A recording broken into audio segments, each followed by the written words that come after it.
قال الله تبارك وتعالى في القرآن المجيد والفرقان الحميد النبي أولى بالمؤمنين من أنفسهم وأزواجه أمهاتهم صدق الله مولانا العظيم وصدق رسوله النبي الكريم الأمين إن الله وملائكته يصلون على النبي يا أيها الذين آمنوا صلوا عليه وسلموا تسليما اللهم صل على سيدنا ومولانا محمد وعلى آل سيدنا ومولانا محمد وبارك وسلم الصلاة والسلام عليك يا سيدي يا رسول الله الصلاة والسلام عليك يا سيدي يا خاتم النبيين وعلى آلك وأصحابك يا سيدي يا محمد رسول الله صلى الله تعالى عليه وسلم. اللہ رب العزت کی حمد و ثنا نبی کریم رؤوف الرحیم صلی اللہ علیہ وسلم کی ذات مبارکات پر ہدیہ درود و سلام عرض کرنے کے بعد سامعین محتشم اللہ رب العزت وحدہ لا شریک ذات کا احسان عظیم ہے کہ اللہ تعالیٰ نے ہمیں جمعہ کا بابرکت دن نصیب فرمایا اور ساتھ ساتھ ماہ رمضان جیسا عظیم الشان مہینہ بھی ہمیں زندگی کے اندر ایک مرتبہ پھر نصیب فرمایا. اللہ رب العزت کی بارگاہ عالیہ میں دعا ہے کہ اللہ تبارک و تعالیٰ ماہ رمضان کے صدقے سے ہماری بے حساب بخشش و مغفرت فرمائے. ماہ رمضان کے فیوز و برکات اللہ تعالیٰ ہمیں نصیب فرمائے. آج کا جمعہ ماہ رمضان کا دوسرا جمعہ ہے. اللہ تبارک و تعالیٰ اس کے فیوز و برکات بھی ہمیں حاصل کرنے کی توفیق نصیب فرمائے. آج جو رمضان المبارک ہے وہ 11 رمضان المبارک بابرکت دن جمعے کا ہے اور 10 رمضان المبارک جو کل کا دن گزرا 10 رمضان المبارک 10 رمضان المبارک کے اندر سیدہ قریش سیدہ خدیجہ الکبریٰ رضی اللہ تعالی عنہا کے وصال کا دن ہے. آپ کی وفات کا دن ہے. آپ رضی اللہ تعالی عنہا آپ صلی اللہ علیہ وسلم کی پہلی زوجہ محترمہ ہے. پہلی زوجہ محترمہ ہونے کا آپ کو شرف بھی حاصل ہے. آپ رضی اللہ تعالی عنہ کا مبارک نام خدیجہ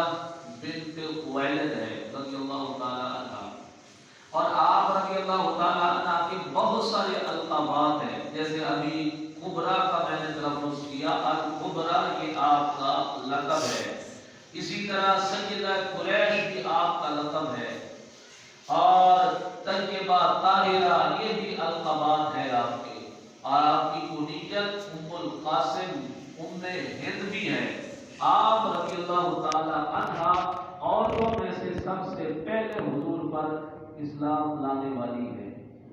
اور سب سے پہلے حضور صلی اللہ علیہ وسلم کے ساتھ جو ہی نماز فرض ہوتی ہے سب سے پہلے جو حضور کی ازواج مطہرات میں سے ہیں اور تمام مسلمان میں سب سے پہلے آپ صلی اللہ علیہ وسلم کے ساتھ نماز ادا کرنے والی یہ پہلی زوجہ محترمہ ہے. آپ کو دین اسلام کے اندر ایک بڑا خاص مقام حاصل ہے. اللہ رسول کی بارگاہ میں آپ رضی اللہ تعالی عنہ کا بڑا ایک عظیم مقام ہے. مشہور حدیث مبارکہ ہے سیدہ خدیجہ الکبریٰ رضی اللہ تعالی عنہ حضور صلی اللہ علیہ وسلم کی بڑی خدمت گاری کرتی تھی. خدمت گزار تھی. حضور کی بڑی خاطر تواضع کرتی تھی. آپ رضی اللہ تعالی عنہ آپ جانتے ہیں کہ سفر شام حضور نے جو تجارت کے لیے فرمایا تھا تو اس سفر شام میں جو آپ صلی اللہ علیہ وسلم کے معجزات ظاہر ہوئے جو آپ صلی اللہ علیہ وسلم کی باتیں آپ کے غلام میسرہ نے نوٹ کی وہ سفر شام سے واپسی پر جب تجارت کے اندر کثیر اور وافر مقدار میں آپ صلی اللہ علیہ وسلم نفع لے کر آئے حضرت خدیجہ کے بال کے ساتھ تو آپ بڑی حیران ہو کہ ان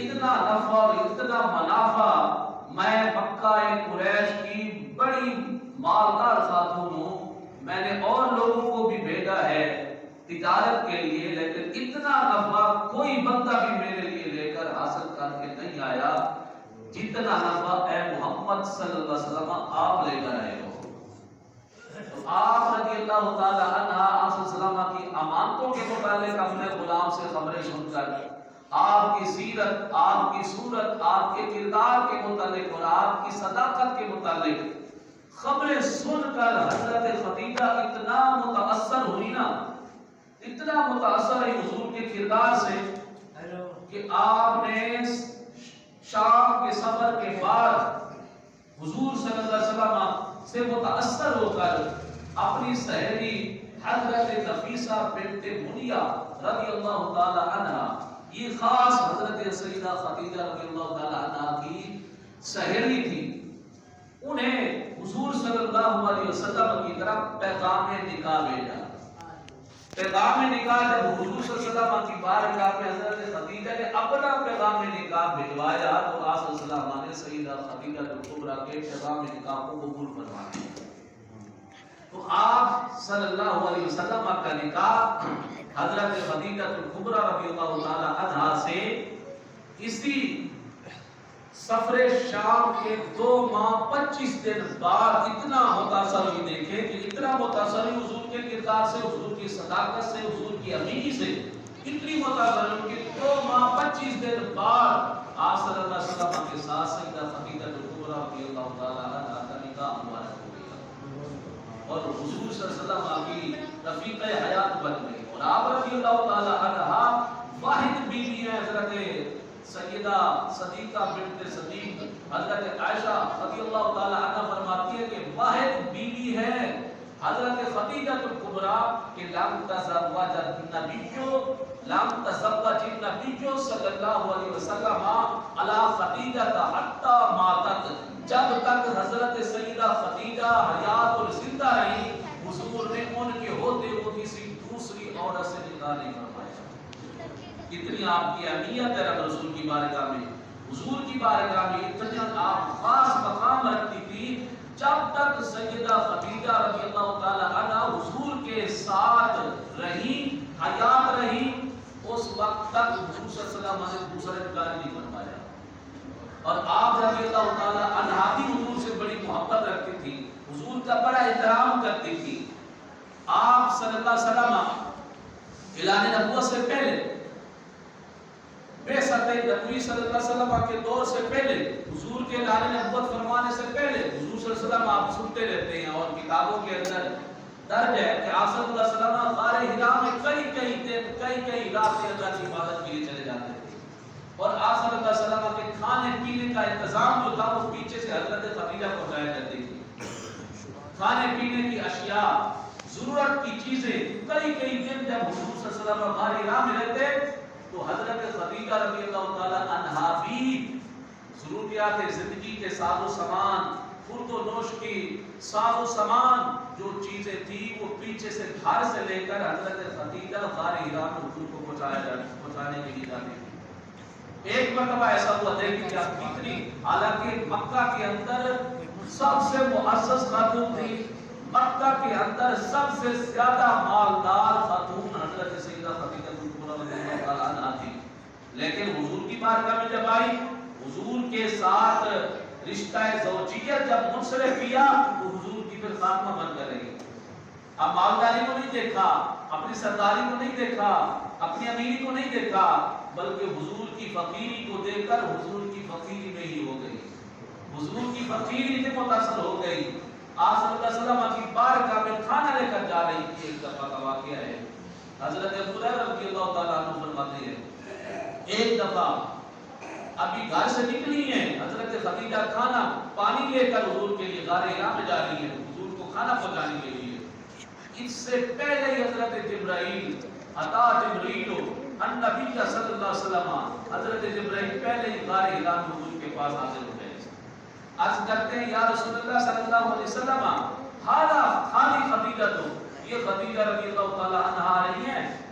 قد اتت معہا، ان کے ساتھ جو ہے نا اناء، ایک کھانے کا برتن ہے، فیہ ادام، اس کے اندر سالن بھی ہے، او طعام، کھانا بھی ہے، اور شراب پینے کی چیزیں بھی ہیں یا رسول اللہ، یہ آپ کے لیے خدیجہ کھانے کا ساز و سامان لے کر آ رہی ہے نا؟ کہتے ہیں کہ فَإِذَا هِيَ أَتَتْكَ یا رسول اللہ، جو ہی آپ کے پاس پہنچے نا تو رب کی طرف سے انہیں یہ پیغام دے، کیا کہ فَقْرَ عَلَيْهَ السَّلَامَ إِلَىٰ رَبِّهَا وَمِنِّي، انہیں سلام دے دیں کہ رب تعالی، ان کا رب خدیجہ الکبریٰ کا رب انہیں سلام بھیج رہا ہے، رب کا بھی سلام انہیں دے دیں، وَمِنِّي، اور مجھ جبرائیل کا بھی انہیں سلام دے دیں۔ آپ کی کتنی عظمت و شان ہے، حضرت سیدہ خدیجہ رضی اللہ تعالی عنہا کی کتنی عظمت و شان ہے کہ رب نے جبرائیل کے ذریعے اپنا سلام بھیجا، سیدہ خدیجہ الکبریٰ کے نام بھیجا، اور جبرائیل بھی ساتھ عرض کی، جبرائیل نے بھی عرض کیا وَمِنِّي، رب کی طرف سے بھی انہیں سلام دے دے، اور مجھ جبرائیل کی طرف سے بھی سلام دے دے، اور ساتھ ساتھ یہ بھی خوشخبری دے دے بشرها ببیت فی الجنت من قصب ولا صخب فیہ ولا نصب، انہیں یہ بھی خوشخبری دے دے کہ اللہ تعالیٰ نے یہ جو آپ کی خدمت کر رہی ہیں نا، یہ جو آپ کے لیے صبح و شام آپ کے کھانے کا اہتمام کر رہی ہیں، بڑی مالدار ہے، بڑی مکہ کی سردار عورتوں میں سے اعلیٰ اور عرفہ شان رکھنے والی، لیکن آپ کے رشتہ زوجیت میں جب آ گئی ہیں تو اپنی امیری کو نہیں دیکھ رہی، اپنی سرداری کو نہیں دیکھ رہی، اپنی عزت و وقار کی پرواہ نہیں کر رہی، صرف یا رسول اللہ آپ کی خدمت کر رہی ہیں، تو انہیں خوشخبری دے دیں کہ اللہ تعالیٰ نے ان کی یہ خدمت آپ کی جو ہے ایسی قبول فرمائی ہے، اللہ تعالیٰ نے جنت کے اندر سنہری موتیوں کا ایک گھر اور محل ان کے لیے تیار کر دیا ہے، اور لا صخب فیہ ولا نصب، اور وہ گھر ایسا ہے کہ اس کے اندر نہ کوئی شور و غل ہے اور ولا نصب، نہ اس کے اندر کوئی تکلیف دہ چیز ہے، ایسا پروقار پرسکون ماحول والا ایک محل اللہ تعالیٰ نے انہیں آپ کی خدمت داری کی وجہ سے جنت کے اندر سنہری موتیوں والا محل اور گھر اللہ تعالیٰ نے عطا فرما رکھا ہے۔ اور ایک اور روایت کے اندر ہے، حضرت انس رضی اللہ تعالیٰ عنہ فرماتے ہیں کہ ایک دفعہ آپ صلی اللہ علیہ وسلم تشریف فرماتے ہیں، حضرت جبرائیل آ گئے اور حضور کو عرض کرتے یا رسول اللہ، یہ جو آپ کی زوجہ اولا حضرت سیدہ خدیجہ آ رہی ہے نا، انہیں کہہ دیں کہ ان اللہ تعالی یقرئ السلام، یقرئ السلام، کہ اللہ تبارک و تعالی سیدہ خدیجہ کو سلام بھیج رہا ہے، اللہ تعالیٰ انہیں سلام بھیج رہا ہے۔ جو ہی حضرت خدیجہ آئیں تو حضور صلی اللہ علیہ وسلم نے انہیں رب کا سلام بھیجا اور کہا کہ جبرائیل آئے ہیں میرے پاس اور وہ تمہیں رب کی طرف سے رب کا سلام بھیج رہے ہیں، تم پر رب کا سلام ہو، وہ جبرائیل کہہ رہے ہیں۔ حضرت خدیجہ نے آگے کیا جواب دیا؟ حضرت خدیجہ نے جواب دیا کہ ان اللہ تعالی هو السلام، جبرائیل کو کہہ دیں یا رسول اللہ، اللہ تعالیٰ تو خود سلام ہے، اسے سلام میں پہنچاؤں یہ تو اس کی شان کے لائق نہیں ہے، رب تعالیٰ تو خود سلامتی بھیجنے والا عطا کرنے والا ہے، رب تو خود سلام ہے، لیکن جبرائیل کو کہہ دیں مجھ خدیجہ کی طرف سے وعلیک السلام ورحمۃ اللہ وبرکاتہ، اسے کہہ دیں جبرائیل کو کہہ دیں کہ مجھ خدیجہ کی طرف سے بھی مجھ پر سلام ہے اور رب کی رحمت اور برکت ہے۔ اب دیکھیں کتنی عظمت و شان والی زوجہ محترمہ، زوجہ اولا، خاتون اول رضی اللہ تعالی عنہا کا اتنا مقام ہے رب رسول کی بارگاہ میں کہ حضور کی خدمت داری کر رہی ہیں، رب تعالیٰ ان پر اپنا سلام بھیج رہا ہے۔ اور پھر ان کی فقاہت بھی دیکھیں، علمی حیثیت بھی دیکھیں سیدہ خدیجہ رضی اللہ تعالی عنہا کی، کہ جب انہیں یہ بتایا گیا کہ رب آپ پر سلام بھیج رہا ہے تو جواب میں یہ نہیں کہا کہ میری طرف سے بھی رب پر سلام ہو، ایسا نہیں کہا، علمی حیثیت ان کی اتنی ہے کہ وہ سمجھتی ہیں کہ رب تعالیٰ کے لیے سلام استعمال کرنا کہ رب پر سلام ہو یہ رب کی شان کے خلاف ہے، رب تعالیٰ تو خود سلام ہے، وہ تو ساری مخلوقات پر سلامتی بھیجنے والا ہے، اس کو تو کسی کی سلامتی بھیجنے کی ضرورت ہی نہیں ہے، وہ تو کسی کی سلامتی کا محتاج ہی نہیں ہے۔ لیکن جبرائیل چونکہ سلام رب کا لے کر آنے والے تھے تو ہمیں تعلیم دی کہ جو سلام لے کر آنے والا ہو نا تو اسے بھی معلوم نہیں رکھنا چاہیے. سلام کے اندر اس کا بھی ذکر کرتے ہوئے سلام پہنچانے والے پر بھی سلام بھیجنا چاہیے.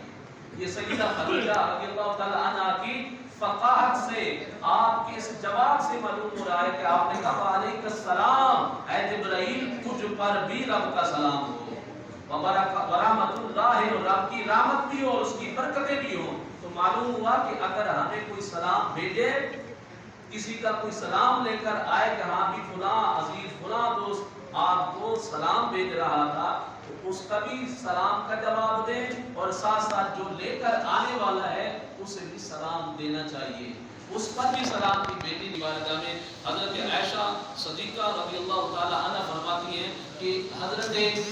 خدیجہ الکبریٰ رضی اللہ تعالی عنہ کے وصال کے بعد اور یہ بھی ایسی حضور کی زوجہ محترمہ ہے کہ جنہوں نے 25 سال حضور صلی اللہ علیہ وسلم کے ساتھ زندگی گزاری ہے. 25 سال. جب آپ صلی اللہ علیہ وسلم کے ساتھ آپ کا نکاح ہوا تو اس وقت آپ کی عمر 40 برس تھی اور حضور صلی اللہ علیہ وسلم کی عمر مبارک 25 برس تھی. 25 سال پھر حضرت سیدہ خدیجہ رضی اللہ تعالی عنہا حیات رہی, حضور صلی اللہ علیہ وسلم کے ساتھ رہی اور رشتہ زوجیت میں 25 سال رہ کر حضور صلی اللہ علیہ وسلم کی خدمت کی. اور پہلی یہ زوجہ محترمہ جنہوں نے اتنا عرصہ 25 سال حضور کی زوجیت میں رہ کر حضور کی خدمت کی ہے. یہ آپ کو شرف حاصل ہے. تو اتنا عرصہ رہی نا, حضور صلی اللہ علیہ وسلم ان سے بڑے مانوس ہوئے, بڑے ان سے پیار کرتے تھے. جب آپ کا وصال ہوا 10 رمضان المبارک کو اور بعثت نبوی کا 10واں سال تھا, 10 رمضان المبارک تھی, آپ عائشہ صدیقہ رضی اللہ تعالی عنہ کے سامنے حضرت سیدہ خدیجہ الکبریٰ رضی اللہ تعالی عنہ کا ذکر خیر فرمایا. کہا کہ جو میری پہلی زوجہ تھی نا سیدہ خدیجہ الکبریٰ وہ ایسی تھی, وہ ایسی تھی, وہ ایسی تھی, اس طرح کے الفاظ ہیں جس الفاظ لگے. یعنی انہوں نے ان کے اوصاف عقیدہ بیان کی, ان کی تعریفیں کی, اچھی اچھی باتیں ان کی بیان کی. تو اتنے میں حضرت سیدہ عائشہ صدیقہ رضی اللہ تعالی عنہا کو رشک آ گیا. آپ فرمانے لگی, عرض کرنے لگی, یا رسول اللہ کیا دنیا کے اندر وہی آپ کی بیوی تھی, کوئی اور بیوی نہیں ہے آپ کی؟ کتنا آپ ان کا ذکر ظاہر کر رہے ہیں, کتنا انہیں یاد کر رہے ہیں, کیا اس سے بہتر آپ کو کوئی بیوی نہیں ملی؟ وہ تو 40 سال کی تھی, وہ تو بڑھیا عورت تھی اور اللہ تعالیٰ نے پھر اس کے بعد آپ کو عظیم عظیم ازواج مطہرات عطا فرمائی ہیں. تو آپ بار بار ان کا ذکر کیوں کرتے ہیں؟ تو آپ صلی اللہ علیہ وسلم نے ارشاد فرمایا, اے عائشہ جیسے تم کہہ رہی ہو نا کہ اس کے علاوہ میری اور کوئی زوجہ نہیں ہے, کانت انہا کانت و کانت, فرمایا ہاں ہاں وہ یکتا تھی میری بیویوں میں سے, اس جیسا کوئی نہیں تھا. کانا لی منہا ولد, وہی تو یکتا تھی کہ اللہ تعالیٰ نے اسی میں سے تو مجھے اولاد عطا فرمائی تھی. اور فرمایا کہ عائشہ حضرت سیدہ خدیجہ کا میں ذکر کیوں کر رہا ہوں؟ اس لیے بھی کر رہا ہوں کہ یہ ایسی خاتون ہے کہ اس وقت جس وقت لوگ میرا انکار کر رہے تھے اس وقت خدیجہ نے میرا اقرار کیا تھا. جس وقت لوگ میری تکذیب کر رہے تھے اس وقت اس نے میری تصدیق کی تھی. جس وقت لوگ مجھے کوئی چیز دینے کے لیے تیار نہ تھے اس وقت کے اندر حضرت خدیجہ رضی اللہ تعالی عنہا نے اپنا سارا مال سب کچھ میری بارگاہ میں پیش کر دیا تھا اور رب تعالیٰ نے مجھے اس سے اولاد عطا فرمائی تھی. تو اس واسطے آپ صلی اللہ علیہ وسلم نے فرمایا کہ میں ان کا ذکر خیر بار بار کرتا ہوں. آپ رضی اللہ تعالی عنہ کا مثال 10 رمضان مبارک کو ہے. آپ کی سیرت کو پڑھنا چاہیے, آپ کے کردار کو پڑھنا چاہیے, آپ کی زندگی کو پڑھنا چاہیے اور اپنے ماؤں کو, بہنوں کو, بچیوں کو ان کی سیرت, ان کا کردار بتانا چاہیے کہ ایک بیٹی یا ایک ماں یا ایک بہن کو کیسا کردار ادا کرنا چاہیے اپنی زندگی کے اندر. آج ہمیں یہ چاہیے کہ ہم اپنی ماؤں, بہنوں, بیٹیوں کو ازواج مطہرات رضی اللہ تعالی عنہن کی سیرت بیان کریں تاکہ ہماری ماؤں, بیٹیوں کو اہمیت چلے کہ عورت کا اسلام میں مقام کیا ہے, اللہ رسول کی بارگاہ میں ان کا کیا مقام اور کیا وقار اور کیا عزت ہے. اللہ تعالیٰ کی بارگاہ میں دعا ہے کہ اللہ تبارک و تعالیٰ ہم سب کی حاضری کو اپنی بارگاہ میں قبولیت عطا فرمائے. جن آپ نے سنتے